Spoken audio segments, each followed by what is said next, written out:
Hello everyone, my name is Juan Planas. So in this video, I will demonstrate the process of how to pay online using Shopee. Online shopping has become very popular because it allows people to purchase products conveniently using their mobile phone. Shopee provides a different payment options that allows customers to pay for their orders through online, like digital wallet, Shopee, GCash, and online banking. So in this video, I will show you and explain on how to pay online using Shopee. So the first step is to open the Shopee app application. Then the user logins using the registered account information. Logging in is necessary because it allows the user to access their account. So here. After successfully logging in, the user searches for the product they want to purchase by typing the item's names in the search bar. Several products will appear on the screen, allowing the user to compare a different seller prices and customer reviews before choosing an item. So here, once the product is selected, the users open the product page to view more information. This page usually contains details such as the product description, available variation, price, and ratings from previous buyers. So here,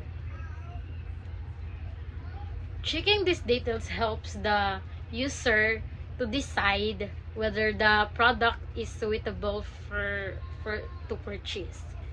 After reviewing the product information, the user add the items to the shopping cart by clicking the add to cart or to buy now. Then the user then clicks the checkout button, which directs them to the order summary page where the purchase process continues. At this stage, the user checks delivery address and contact information. If necessary, the user can update or change the address to make sure the product will be delivered to the correct location. After confirming the address details, the user chooses an online payment method from the available option. Shopee provides several choices such as a digital wallets like GCash, debit or credit cards, and online banking. Once the payment method is selected, the user enters required payment information. In such case, the user may need to confirm the payment through a verification code or approval from the selected payment application. Before completing the transaction, the user reviews order summary, which includes the product price, shipping fee, and the total amount to be paid. After checking the details are correct, the user confirms the order. The final steps happens when the system processes the payment and sends a confirmation message or digital receipt to the user.